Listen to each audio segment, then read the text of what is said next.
Bernie Sanders proposes a taxpayer bailout for all student loans in the United States. But what the left won't admit is that student loan forgiveness is nothing but welfare for the rich. We will analyze the numbers. Then, Iran keeps provoking us to war. Will President Trump take the bait?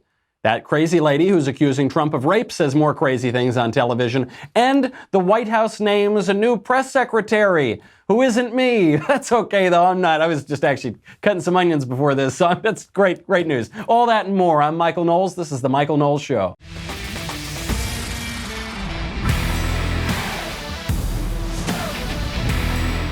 Great news. I almost couldn't do the show today, but no, it's okay. We'll analyze who she is a little bit later. She actually does seem to be a very good candidate for it, though a lot of big shoes to fill after Sarah Sanders. But first, support for the Michael Knowles Show comes from our friends at Rocket Mortgage by Quicken Loans. Finding the right house isn't easy, but finding the right mortgage can be. Loans are in the news a lot today. A lot of millennials making a lot of bad decisions when it comes to their loans. Don't be one of them. Use Rocket Mortgage. Rocket Mortgage is doing more to help you understand the home buying process so that you can get exactly what you need. Because it's not just a mortgage, it's your mortgage, and they have found a better way. Their team of mortgage experts is obsessed with finding a better way, which means their number one goal is to make the home buying process smoother for you. Buying a home is a miserable experience. It's very difficult. It's very time intensive. You gotta jump on certain things. And adding on to that, getting a mortgage is so problematic. It's so difficult. It's so frustrating. Rocket Mortgage is there with award-winning client service and support every step of the way. They make it so much better. Quicken Loans has helped millions of Americans achieve their dream of home ownership. And when you're ready to purchase the home of your dreams, they can help you too. When you work with them, you get more than just a loan because Rocket Mortgage is more than just a lender. Get started online at rocketmortgage.com/Knowles. Knowles. Equal housing lender, licensed in all 50 states. NMLS, consumeraccess.org, number 3030. Rocket Mortgage by Quicken Loans. Push button, get mortgage. We're going to be talking about loans a whole lot today because Bernie Sanders has a new plan to cancel all of the student loan debt in the country. Not just some of it, not just for people who can't pay it, not just for poor people, not just for people who don't get a job. $1.6 trillion of student loans currently owed by 45 million people. 40 million of whom are college graduates, about 41 million who are college graduates, about 4 million of whom are dropouts. So they're really having trouble paying their loans. This is the most radical proposal we've seen yet. And they've all been talking about this for a while. The Democratic candidates have been building up to this. So previously, Bernie had proposed making community colleges and four-year public colleges tuition free for people who make less than $125,000 per year. So that's a lot of money, $125,000, that would cover a lot of people. Still not nearly as radical as this. Elizabeth Warren had taken it a step further and talked about forgiving student loan debt. What her proposal would have done was giving all Americans who have student loans up to $50,000. Even that is nowhere near what we're seeing now from Bernie Sanders. Some people have student loans upwards of $200,000 or more. Harris, Booker, Gillibrand, all the Senate Democrats running for president, they endorsed something called the Debt-Free College Act. Still, not even close to this. This would wipe out all of the student loan debt currently owed in the country. Would do nothing for the people who already paid off their student loans. Ostensibly, it wouldn't do anything for the people who are about to take out student loans. For the people who currently have them, it would wipe them away. Democrats love this idea. Here's AOC embracing it at her own press conference because the sun can't rise in the morning without AOC holding a press conference, and she is totally owning this issue. I will be completely honest. I will disclose my personal stake in this fight because I have student loans too. And I think it's so funny. A year ago, I was waiting tables in a restaurant. And it was literally easier for me to become the youngest woman in American history elected to Congress than it is to pay off my student loan debt. So that should tell you everything about the state of our economy and the state of quality of life for working people. It doesn't. It doesn't tell you about the state of our economy or the state of the quality of life of working people. It tells you about the state of education. Nationally and specifically about AOC's education. She got a very expensive education. She went to a college called Boston University. It's a private college. It costs today about $70,000 per year, $70,000 per year to go there. And that education wasn't worth it. I'm not saying Boston University is never worth it. I'm saying AOC didn't get a whole lot out of it. It's funny, she majored in economics. She knows nothing about economics. But if she went there hoping that it would help get her a job, she took out $200,000. I don't know how much she took out in student loans, but she could have taken up $200,000. She did not learn enough in that university to pay it off with the job she got after college, because the job she got after college, she says she was waiting tables, she was a bartender. So either because of what she studied or how she applied it or what she learned from it, her education did not translate into lots of money afterward. Now, being a bartender is a fine job. Some of my favorite people are bartenders, but it's not a fine job if you've got $200,000 in student debt. You don't need to go to college to be a bartender. You're not really supposed to get a liberal education to get a job anyway. The purpose of a liberal education is education for itself. You only study things like literature, history, mathematics, things that don't have direct applicability. It's not pre-professional training. It's the arts of liberty. It's the arts to understand your liberty and to understand your role as a free citizen and to understand your own civilization. So it's fine to be a bartender, but if you're saddling yourself with $200,000 of debt and you think that that's going to get you a very high-paying job afterward, then being a bartender isn't going to cut it. Now, she says it's so crazy. She did something so much harder. She became the youngest woman ever elected to Congress. That's so much harder than being a bartender. No, it isn't. No, it isn't. Being a bartender is much harder than being a congressman. It requires much more in terms of social intelligence. It probably requires a higher IQ. The job of being a congressman offers an inflated salary and much higher future earnings potential for mediocrities. Most people who are in Congress are not terribly intelligent. They're not terribly serious people. They're just glad-handing grifters who make a bunch of money on taxpayer dollar, and then they leave and they become lobbyists and they make even more money. There are some good people in Congress. I have some friends in Congress. I like Dan Crenshaw. He's a terrific guy, super smart, loves his country.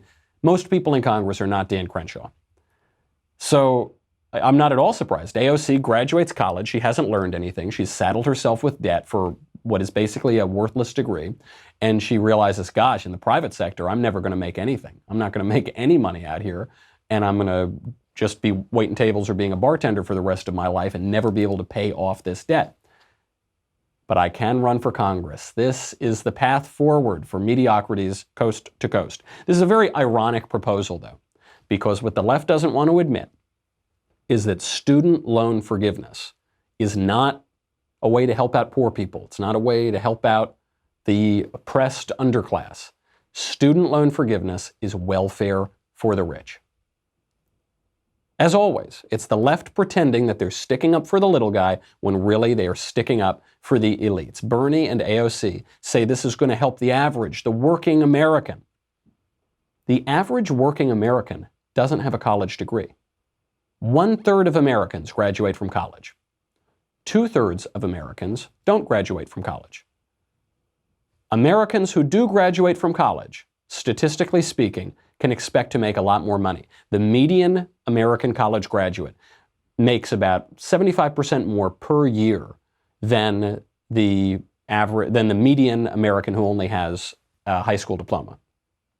Okay, you do get a payoff. If you go to college, statistically speaking, the median person who goes to college is going to make significantly more money. That comes with a cost. You have to pay the tuition, you have to pay off your student loans. It's not as though Bernie Sanders and AOC are like paying off these people's student loans out of charity. The taxpayers are paying. So you now have a system being proposed by Bernie and AOC where the majority of Americans who make comparatively less money than college graduates will be paying off the reckless financial decisions, will be bailing out the minority of Americans who choose to go to college and get that education, who will statistically make significantly more money than the majority over the course of their lives. This is a bailout from the comparatively poor to the comparatively rich. Now, the left is trying to avoid this criticism. Bernie has not acknowledged it. AOC has not acknowledged it. Ilhan Omar, to her credit, has sort of alluded to this issue, that it's the minority of people who are going to college in the first place, who are graduating from college. It's people who have much higher future earnings potential than people who don't go to college. Why is the rest of America going to bail them out for something that's going to make them more money in the long run? Ilhan Omar sort of alludes to this. They are the debt generation. Many of them played by the rules, followed the advice of our parents, our leaders, and got an education. We are told going to college opens a world of opportunity, but far too many, it's accompanied by a world of anxiety, stress, and never-ending debt. We are told by some politicians that this debt is our fault, that if we want to achieve the American dream, we have to lift ourselves up by our bootstraps. Well, we're here today to say student debt is not the result of bad choices or behavior. It is the result of a system that tells students to get an education and go to college in order to have a stable life, but then does not provide the resources to afford that education. You see that? They're not the elites. They're not the ones who are going to make more money. They're the victims. They were tricked into it by their parents, by society. They're victims. They have this debt. It's not their choices. It's not their benefit. It's not their future likely elite lifestyle. No, they're the real victims. And the majority of Americans who don't have a college degree, who they're now telling to bail out, the minority who will, it's incumbent on them because they haven't had such awful oppression as the people who spent 4 years at very expensive private colleges. Totally outrageous. Speaking of making money, though, big tech companies make gobs and gobs of money because you and I give all of them our data. And if you want to keep giving them your data, that's fine. There's no big deal. But here's what I recommend. You should make a little money on that too. And you can do that finally with Big Token. This is so great. Here's how it works. Big Token is this easy to download app. You sign up for it, you get a free Big Token account. Then you complete actions to get points. So that can be answering surveys, you can check into locations, you just say, okay, I'm here, boop, click it, then you get some points. You connect your social media accounts, you get some points, all of these sort of things. Then you redeem those points for rewards like cash and gift cards, or you can donate your earnings to charity if you're a good person, but probably you're just gonna take the cash. You choose what data you share with Big Token, then you get paid for it. So your data are always secure with Big Token. And the best part is you get paid. The thing I really love about this is we're not trying to fight reality. We're not going to say, no one's ever going to get my data. No one's ever again going to find any of my data on the internet. That's a fool's errand. That's never going to happen. So what you can do is, understanding reality, make a little money off of it. So it's not just them making money, you're going to make a little money too. If you want to start earning money for your data, go to the App Store or Google Play, search for Big Token, BIGTOKEN, that's one word. Download the app and sign up. Most important, use my referral code Knowles, Knowles, because then I'll make money too and keep this show on the air, which is very important because I'm not going to be the next White House press secretary. Search Big Token in the App Store or Google Play, download the app, use my referral code Knowles, Knowles, to sign up. Claim your data and get paid. Ilhan Omar does not want to take responsibility for her financial decisions. So she's blaming everybody. She's saying, obviously this is the sort of basic aspect of leftism. She's blaming people for her problems, right? My parents made me go to college. My society made me go to college. Everybody made me go to college, not me. The loan companies tricked me into taking out loans and go whatever. The other aspect of leftism here is they want to get something with no cost and with no risk. It's true, you can take out $100,000 in loans, go to college, graduate, not having learned anything, not having studied very hard, not having been appropriate for college. Maybe there was a better path for you, but you did go to college. Now you got a lot of debt and you're not making a lot of money. That's risk. Life involves risk. You don't have perfect security. Little babies have perfect security. And even little babies, frankly, don't have perfect security. Certainly grown adults don't. You've got to take some responsibility. And there's cost. So for the median and everyone else, you're going to make a lot of money after you graduate from college. That doesn't just come for free. Not just because you're so pretty. Not just because you're so privileged and wonderful and beautiful. People are going to give this to you for free. You incur that cost, and then you get a reward for that in the long run. According to a new survey just came out, 2/3 of employees in America are reporting having regrets when it comes to their degrees. They wish they didn't get it, according to a pay scale survey of about 250,000 respondents this past spring. They have regrets because I don't think they have regrets because they don't want to make the extra money, which statistically they are. They are making significantly more money than if they hadn't gone to college. They regret that they have to pay for it. Sorry, buddy, there's no such thing as a free lunch. If you want something in this life, you've got to pay for it. So the other question on this is, why are we only going to pay off student loans? If the minority of people are the ones who are getting the student loans, why are we privileging them? Also, are we going to reimburse people who already paid off their loans? Or are we going to give a bonus to people who were able to get scholarships to college so they didn't need as much in student loans or any student loans? Are we going to give anything to the majority of Americans who don't have student loans? Why not car forgiveness? Why not car loan forgiveness? The average car payment in America is significantly higher than the average student loan payment. And way more people have car payments than have student loan payments. Why aren't we going to how about mortgage payments? Are we going to do that? Now, the left would say, this is the Democrat response, they say, college helps the economy. It's sort of a common good because the more educated people you have, the more they're going to make a lot of money and that wealth is going to trickle down. Ironically, they're making a sort of trickle-down argument from the left. Say it's great, it's a common good, there's going to be more businesses, it's helpful to the community when people get educated. Okay, car ownership helps the economy too. Car ownership helps the economy way more than most college degrees. Car driving also should be encouraged by society. It's how people get to work. It's how people pick up the kids from school. It's how they keep the economy moving. If we pay off student debt, why aren't we going to pay off car loan debt? If we pay off student and car loan debt, why aren't we going to pay off mortgage debt? People need a place to live, don't they? People need a place to live way more than they need to study lesbian dance therapy at Palookaville University, don't they? If we're going to pay off all those debts, certainly we should pay off homeowner debt. Now, what is debt? People also don't know what debt is. Why do people have debt? People have debt because they are borrowing against their future earnings. You need some money today. The money today is more valuable than waiting and having the money in 20 years. So you're going to pay a little bit of an interest rate on that because there's time value of money. And you're going to use that money now. It's going to help you. It's going to propel you ideally. And that's how modern economies work. If you know that you're going to make 75% more per year by going to college, then you're definitely going to borrow the money now because you're going to have 60 years of earning all that more money. You're going to pay it off. It's going to be a good deal. That allows for economic growth. But if there's never any consequence to debt, then the system of credit is going to collapse because no one's going to have faith in the system, right? The way that credit works is you have to have people believe that there's going to be a consequence to not paying it off. Otherwise, why would anyone pay off their debts? If we forgive $1.6 trillion in student loan debt, why would anyone ever again make a student loan payment? It actually wouldn't be fair for them to do it. It already wouldn't be fair for the people who paid off their debt. So why would they ever make that? We're just going to have to bail out student loans all the time. If we forgive all the student loans, we are creating a federal entitlement to free college and free private college for that matter. But once the government gets involved, I guess it becomes a public college. No one will pay off their debts. The big question politicians need to solve here is not why, not all of the oppression, not all of the victimhood, not all the terrible reasons why people went to college. They need to figure out, why is college so expensive? Why is it? It's because the federal government guarantees loans.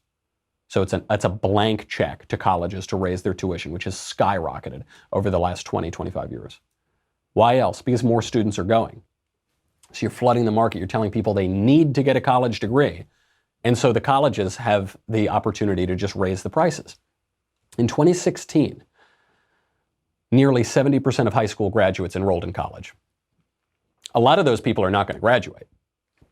For a lot of them, it was a terrible idea to enroll in college. Very expensive mistake. But 70% almost. In the 1940s, do you know how many people got a college degree? 5%. 4 or 5%. Even in the 1950s, 5-6% of people. So now we got 70% of people going to college. Back in the 40s and 50s, we had like 5%. Do we really think that people today are much better educated than our grandparents were? No, of course not. If anything, we're less educated today. We have more degrees, we're more credentialed, but we're less educated. In the 1950s, universities required knowledge of Latin as a prerequisite. Do you know Latin? How's your Latin? Not great. How's my Latin? Terrible. High schools taught Latin because of this requirement. Today, even top universities don't require Latin. Some universities don't even offer Latin. In the 1950s, education made sense. I mean, getting a good education always makes sense, but I'm saying the education that was being offered actually was coherent. It was based around a common curriculum. It was based around the Western canon. It's based around our civilization. So you'd read the ancients through the Middle Ages, through modernity. You would understand how Aristotle and Homer relate to Thucydides, relate to the Bible, relate to Dante, then relate to Boccaccio, relate to Shakespeare, then how all of those people relate to the moderns, how they relate to Thomas Aquinas. So Thomas Aquinas takes Aristotle and he makes him Christian. And then you get to Machiavelli and modernity. Then you get to Hobbes and Rousseau and T.S. Eliot, and it makes sense. You have a picture of how ideas have progressed, how we got to where we are. It used to make sense in and of itself. Now it doesn't. Now you just pick random subjects. Okay, I'm going to take modern French film, and I'm going to take math for English majors. And that's supposed to be an education, but it's not. And that's what almost everyone has now. Education also used to make sense for students. So if you wanted an elite education, you got a liberal education. If you wanted to be an electrician, you apprenticed under an electrician or you got a trade education. If you wanted to be an entrepreneur, sometimes you got a liberal education, sometimes you didn't get any education, you just started building things, you just started doing stuff right out of high school, if you even finished high school. Now, education doesn't make sense for students. The problem is not that the cost is too high, or that people have too much debt, or that it's too hard to get in, or whatever. The problem is that we have devalued education. By saying that everyone needs to go, and that the government will basically create an entitlement to it, we have devalued it. Okay, I paid very little for college, because I got a lot of scholarships. And I actually know who gave I know the guy who had the named scholarship, who then I received his scholarship. I got to meet him. I went to the opera with him. Great guy. That creates a feeling of gratitude. That creates a debt. I understand that even though I didn't have to pay a lot for college, barely had to pay anything, I know that it wasn't free. Somebody worked very hard to allow me to go. That creates some responsibility. If the government is just going to forgive all the debts, there's no feeling of gratitude. That creates an entitlement. It creates a feeling of entitlement, of all of these AOC and Ilhan Omar, these bratty little girls who are saying, I want something for free. Wah, wah, wah. It's not my fault that I have to pay something for the great benefits that I've had. That's what it creates. Free college only exacerbates the problem. We need to make it clear, once again, that not everyone needs the same schooling, because when everybody has the same government-run schooling, then you have a lot of schooling, you don't have a whole lot of education. Unfortunately, the problem seems to be getting worse, and you see that lack of education every time AOC opens her mouth. Moving on from the 2020 race, we have to talk about war, because Iran keeps threatening us with war. And this is creating a lot of consternation in the White House and on the right, especially. So what is Iran doing? Iran looks like they set a couple of oil tankers on fire last week. Looks like they shot a missile at one. They also then shot down our $130 million drone, which is very frustrating. No Americans killed, but $130 million, a lot of money. So the question is, are we going to war with Iran? It looked like the United States was going to launch some strikes on Iranian targets, and President Trump called it off at the last minute, according to White House reports, which he alluded to. Why did he say he doesn't want to go to war? Why did he call off the strikes? Because he said it's not worth killing people for a drone. Which is an amazing statement from the president. They call this guy Hitler. They call him an authoritarian warmonger. He's like the most peaceful president I've ever seen, certainly in my lifetime. They call him bloodthirsty. I think he's certainly the most peaceful president since Ronald Reagan. He heard that about 150 people would be killed in Iran if they struck those targets. And he said, no, I'm not going to do that for a drone. I'm not going to kill those people. It's not their fault. You know, Barack Obama loved invading Muslim countries. They said if I voted for John McCain, then we'd go to war with another Muslim country. And obviously that was correct, because I voted for McCain and we went to war with more Muslim countries. George W. Bush responded to 9/11 by invading Afghanistan and Iraq. Bill Clinton bombed a medicine factory in Sudan just to get Lewinsky out of the news. That's how little it took for Bill Clinton to go to war. Bush 41 obviously led the Gulf War. Ronald Reagan, actually, was also fairly dovish. He didn't really like going to war very much. A lot of similarities with Trump. Ronald Reagan sent forces into Lebanon, and then you had the Beirut bombing, and over 200 Americans were killed, and he pulled those forces out pretty quick. So what is President Trump going to do? His supporters don't want to go to war with Iran, generally, but there's sort of a split here. There's a split in the conservative mind on this. On the one hand, we say, Iran is awful, they're terrible, they're a terrible government, they're ruining the world order, I don't care about them at all, blow up the whole country. That's one idea. The other one is, I don't care about Iran, I don't care about Iran at all, I don't want to send American soldiers to fight because it doesn't seem to really affect me. That's the other idea. They're both kind of views of going to war that have a kind of machismo to them. They have a conservatism to them. But we're debating now which one to do. What is President Trump going to do? He finally made his announcement yesterday. Sanctions imposed through the executive order that I'm about to sign will deny the Supreme Leader and the Supreme Leader's office and those closely affiliated with him and the office access to key financial resources and support. The assets of Ayatollah Khomeini and his office will not be spared from the sanctions. Okay, so I have to stop it right there because the left was attacking Trump yesterday. They were all making fun of him because he referred to the Ayatollah Khomeini who died in 1989. What a total idiot. Can't you, what a nincompoop. He talked about Ayatollah Khomeini like Ayatollah Khomeini is still alive. So I asked a few of these people on Twitter, I said, okay, yeah, Ayatollah Khomeini is dead. What's the new guy's name? None of them knew because they don't know anything. They make these jokes like guffawing buffoons, but they don't know the punchline. The new guy's name is Ayatollah Khamenei. Okay, so he mispronounced the name. It's pretty close. It's not like he confused him with John Smith or something. It's Khomeini and Khamenei. Give me a break. He's reading it on the paper. He doesn't, I don't know. It's not like the biggest deal in the world. He goes on to the actual meat of what he's talking about. These measures represent a strong and proportionate response to Iran's increasingly provocative actions. We will continue to increase pressure on Tehran until the regime abandons its dangerous activities and its aspirations, including the pursuit of nuclear weapons, increased enrichment of uranium, development of ballistic missiles, engagement in and support for terrorism, fueling of foreign conflicts, and belligerent acts directed against the United States and its allies. Okay, so he's talking tough, he's getting tough as a diplomatic measure, but he isn't saying the bombs are going to fly in 5 minutes. What is going on with Iran? The friend of the show, foreign policy expert Mike Duran, has an interesting take on this. We'll get to it in a second.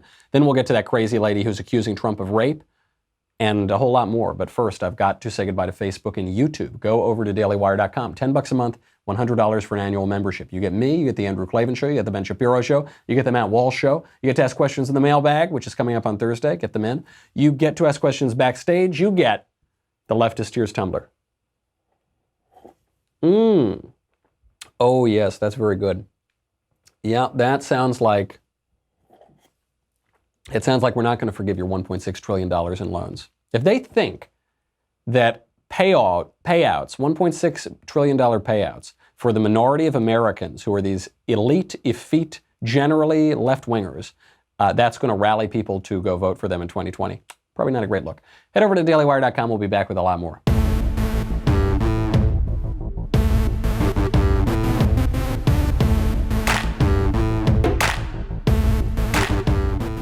Okay, what's Iran really up to? Mike Duran, one of my go-to guys when it comes to especially Iran policy, he has a piece out at Mosaic magazine, and it's the most coherent and compelling argument I've heard yet. The title of the article is What Iran is Really Up To, and then the byline, or the subheader is Desperate to preserve the nuclear deal, Iran, with the help of its Western friends, is creating just enough turmoil to make America and not it appear eager for war. And that seems to be about right. So what's going on? All of the American allies and Europe and the G20 nations, they're all fearful, we're told, because Donald Trump is a populist and he's upsetting the established order of decaying liberalism. They're afraid, in Europe, they're afraid of their own right-wing populism. And so specifically on the Europeans, Khamenei wants to scare them about the threat of war with Iran. And they want to scare them about the threat to the international order. And then, this is what Mike Duran thinks, they're going to offer a multilateral diplomatic way to avoid that war. And do you know what that way is? It's the Iran deal. The Iran deal that President Trump campaigned against and ripped up when he got into office. So it turns out we never fully pulled out of the Iran deal. We ripped up most of it, but we crucially are still issuing waivers to our European allies to allow them to cooperate with Iran on certain projects that are permitted under the deal. So we didn't totally pull out of it. And what this means is it actually does give us a little bit of leverage. So one of the arguments against pulling out of the Iran deal is it takes away our leverage. We actually still have a little bit of leverage. President Trump could reinstate all sanctions, every punishment against Iran with the snap of his fingers. He could completely end the Iran deal, and this is the worst case scenario for Iran. So what Iran wants to do is present President Trump as the enemy of a rules-based international order. This is very hilarious because Iran, since the Iranian Revolution, has been the chief international opponent of the international order. They're worse than North Korea in this regard, because at least North Korea doesn't pretend to be a part of the international order and system. Iran does. Iran puts one foot in the international order, and they show up and they give their speeches at Columbia University and the UN, and they wear suits and ties or whatever version of that they wear. They try to pretend to be serious participants in the international world order. Then they fund terrorism all around the world. They're the chief exporter of terrorism. They undermine the international order left and right. One foot in, one foot out. So Iran announces, in keeping with how they behave, they announce on June 17th that their nuclear stockpiles are about to exceed the limit of the Iran deal.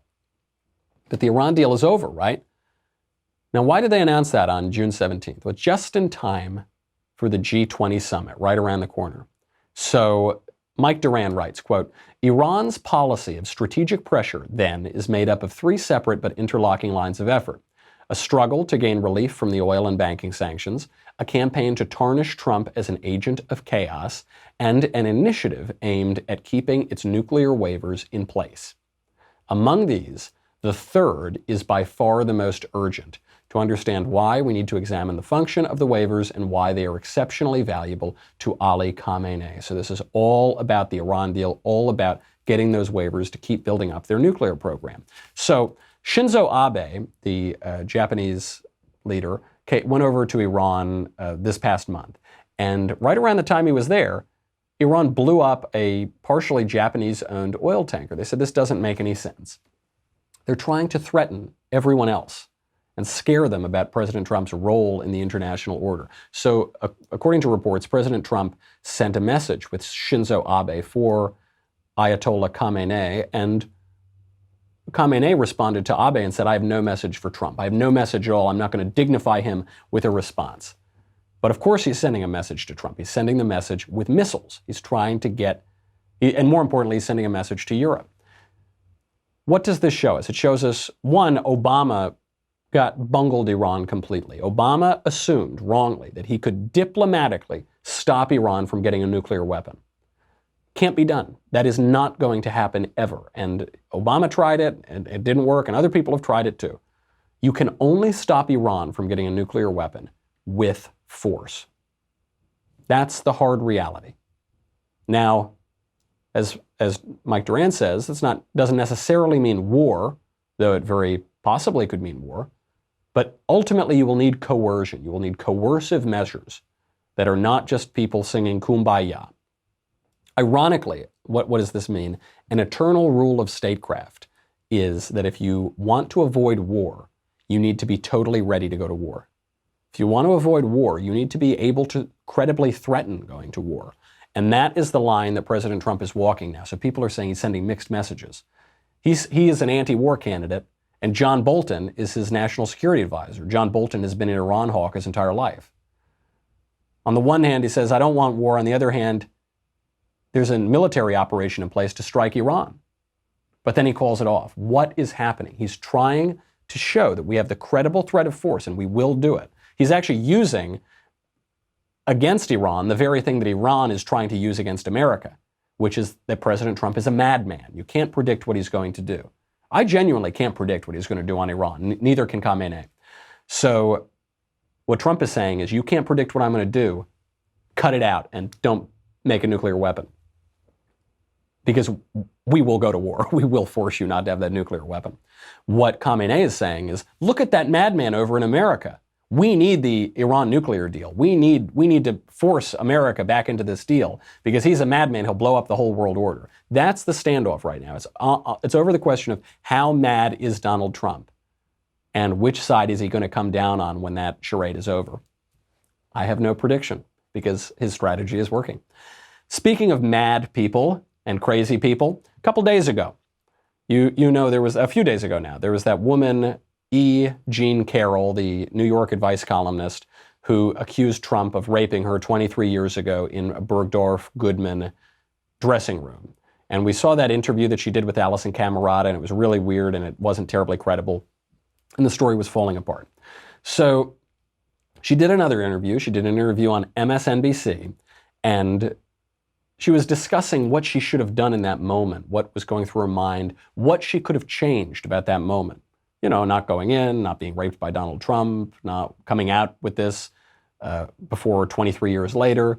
Do you know what she says she would have done if she could change anything about the event? While Donald Trump was in the room with her, about to rape her, she would have asked for his tax returns. So Lawrence, I wish I had said, I'll tell you my age if you show me your tax returns. Yeah, it would have been helpful now. Well. Okay, all right. Well, that's a little odd, isn't it? So she has these lines. She keeps evading the question and saying all these crazy things. She then says it wasn't rape. So she's saying, but before she was referring to this as rape, and this was her rape in there. Now she's avoided those direct questions when she's done these interviews. Now she's saying it wasn't rape. And she explains why it wasn't rape in an interview on CNN with Anderson Cooper. It did not last long. And that's why I don't use the word you just used. I use the word fight. You don't use the word rape? Sexual violence is in every country, in every strata of society. And I just feel that so many women are undergoing sexual violence. Mine was short. I got out. I'm happy now. I'm moving on. And I think of all the women who are enduring constant sexual violence. So this one instant, this one, 3 minutes in this little dressing room, I just say it's a fight. That way I'm not the victim. Okay, we'll hold it there for just a second. She says she's not using the word rape because she doesn't want to offend less fortunate women who are raped. That doesn't make any sense. Just because you are relatively better off than someone else doesn't mean that a crime can't be committed against you. When a rich guy gets burglarized, he doesn't refuse to call the police or say he wasn't burglarized because poor people are also burglarized. So when women experience rape, but they're sort of relatively wealthier or better known or better off, it's still rape. It's not rape because some poor woman also can be raped. Now, the reason she's not trying not to use the term rape, I suspect, is because she wasn't raped by Donald Trump, because her story is completely falling apart. But the interview then takes the craziest turn of all when she tells people, when she tells Anderson Cooper, that another reason that she won't refer to the event that took place as rape is because rape is sexy. You don't feel like a victim? I was not thrown on the ground and ravished, which the word rape carries so many sexual connotations. This was not sexual. It hurt. It just, you know. Well, I think most people think of rape as it is a violent assault. It is not. I think most people think of rape as being sexy. Let's take a short break. Think of the fantasies. We're just going to take a quick break. If you can stick around, we'll talk more on the other side. You're fascinating to talk to. Oh, man, that does not look great. We'll take a quick break. Please cut the cameras. So now this woman has no credibility. The left is saying, well, forget about her, but think of all the other women who have accused Trump We're told a lot of women have accused Trump. I haven't seen a lot of them, but we're told that all these women accuse Trump of rape. Even on the right, even David French said this. He said, look, when this first came out, and he believed her before he saw the video, I suspect, he said, look at this. We have to come to grips with the fact that President Trump is very likely a rapist. No, we don't. Well, they're credible accusations. Oh, are they credible? Is that woman credible? If all the women are as credible as that woman, then none of the accusations are credible at all. Then there's no reason to believe them. This is the same line the left always uses. They say, well, forget about this particular claim. Whenever their hysterical claims get disproven by the facts, they say, well, forget about this one instance. Okay, maybe that one wasn't true, but it gets to a greater truth. Okay, if it gets to a greater truth, show me then actual examples of it. Well, no, we can't show you these, but just know 5 million women accuse Trump of rape. So look, one of them has to be right? One of them has to be telling the truth. No, they could all be lying. Or you could, actually more likely, you could be lying even in your presentation of that narrative. This woman is the most she's the most prominent woman so far to come out and accuse President Trump of raping her. Her story has no credibility. Now, this is about the narrative. This is about the left pushing their narrative and us trying to refute it with facts. We have a new person who's going to be doing that from the White House. Unfortunately, it's not going to be me. It's okay. I'm not crying. No big deal. I'm not crying. Melania's spokesman, Stephanie Grisham, is going to be the new White House press secretary. This news just broke about an hour ago. We don't know a ton about her. She worked for a lot of Arizona politicians, worked on the Romney campaigns, coordinated press for the Pope's visit to Philly, and she was a press aide to the Trump campaign. She has a great reputation. Doesn't seem to have a lot of dirt on her. The one claim they're throwing at her is that she violated the Hatch Act, which prevents people in government from using their government offices for political and campaign purposes. And the one violation they say she made is she used the phrase "Make America Great Again" from her official account. So I guess you're not allowed to say "Make America Great Again" now if you work for the government. Tells you a lot about our government. She seems pretty good. Seems like a solid candidate. It's the most thankless job in D.C. Very big shoes to fill after Sarah Sanders, who was just terrific in that role. I just mentioned this, and I give my condolences to her for getting the toughest job in D.C. because what we are battling right now, the battle that we're in, is a battle of language, and the press secretary plays a tremendous role in this. Actually bringing it all together, getting back to school, the issue of education, college and high school. There was an amazing exchange in Scotland just happened that highlights this battle of language that we're in. There was a student who was kicked out of class because he said that there are only 2 genders, there are only 2 sexes. And his teacher said, no, there are more than 2 sexes. And the kid said, no, they're not. You can't. That isn't true, and you can't make me say that something that's not true is true. He got kicked out of class for it. Then he secretly recorded his conversation with the teacher who was yelling at him for it. This tells you everything you need to know. All the way in Scotland, tells you everything you need to know about what's coming this way in the United States if we don't stop it. You're entitled to your opinion. If I am, then why would you kick me out of class? It's not very inclusive of Can I finish opinion. my sentence, please? Not very inclusive. No, I'm sorry, what you were saying was not very inclusive, and this is an inclusive school. Yeah, how was what I was saying? Because I was saying that what's wrong with the website is that there are more than one gender in Well, this country. that's by law. your opinion. That is my opinion, and that is an opinion which is acceptable in the school. I'm afraid yours, which you're saying that there's no such thing as anyone other than male or female, is not Scientifically, inclusive. there are just 2 genders, depending on what I get that. gender But you're choosing to make an issue of this, because I said, are you really going to do it? That was your opportunity to keep quiet. You made the issue with it on the website. You said, oh, this website doesn't have more than 2 Murray, genders. you were clearly given an opportunity not to pursue it. You chose to do so. Yeah, because I think it's You silly. chose to do so. Yes, that's the key question. You chose to do so. I think it's silly to have anything other than 2 genders. So That, okay. Anything could you please, else is a could you personal please opinion. keep that opinion to your own house? Thank you. Not in the So school. you get to put your opinion out in class, and my No, opinion. has to- I am not. My putting opinion has to stay I am inside not my house. putting my opinion. I am not putting my opinion out. I am stating what is national school authority policy. Okay? Well, it's not scientific whatsoever. Not every policy is scientific, Brian. Not every policy is scientific, Murray. Not every policy is scientific, Murray.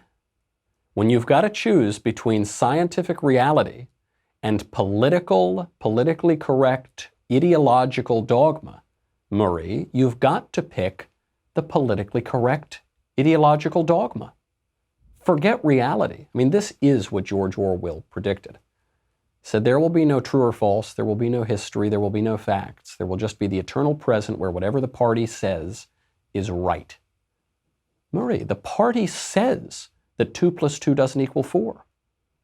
So 2 + 2 does not equal 4. Keep your opinion to yourself. You hear what he said to him. He said, you had the opportunity to keep quiet.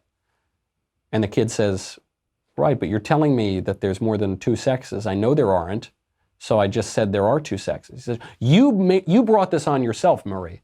It's not that we tried to teach you something that is obviously not true. You brought it on yourself because you could have shut up. You had the opportunity to shut up, and because you didn't shut up, you brought your own punishment on yourself. You were able not to pursue this, but you pursued the truth, and now we're going to punish you. He says, keep your own opinion to your own house. I almost feel bad for this teacher. I mean, not really, because he is the instrument of the most obvious example of tyranny that I've seen in modern politics. He is the instrument of that. But he says, you keep your opinion about reality in your own house. So well, I can't state basic facts in a school. It's like that scene out of Dr. Strangelove. There's no fighting here, gentlemen. This is the war room. There is no education here, Murray. This is a schoolhouse. And so the kid says, well, it just seems crazy to say there's more than 2 sexes when there aren't. Well, that's your opinion. Keep your opinion at your house. And the kid says, well, you're going to teach me your opinion.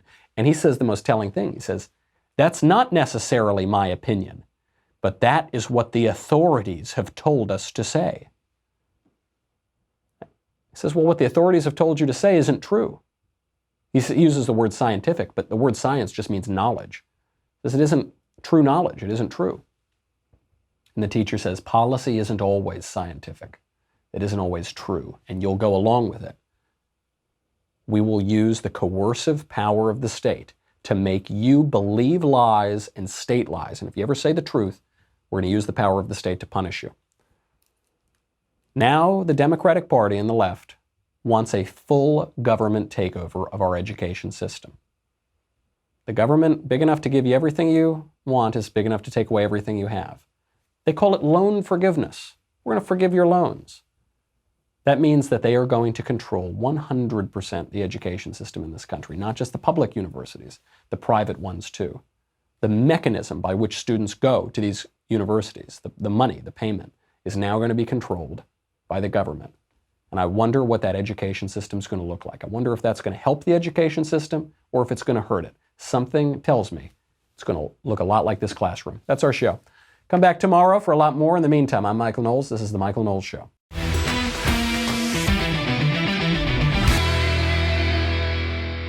The Michael Knowles Show is produced by Rebecca Dobkowitz and directed by Mike Joyner. Executive producer, Jeremy Boring. Senior producer, Jonathan Hay. Our supervising producer is Mathis Glover, and our technical producer is Austin Stevens. Edited by Danny D'Amico. Audio is mixed by Dylan Case. Hair and makeup is by Jesua Olvera, and our production assistant is Nick Sheehan. The Michael Knowles Show is a Daily Wire production. Copyright Daily Wire 2019. Today on The Ben Shapiro Show, Joe Biden comes under attack again, Bernie offers free college, and Pete Buttigieg is falling apart. That's today on The Ben Shapiro Show.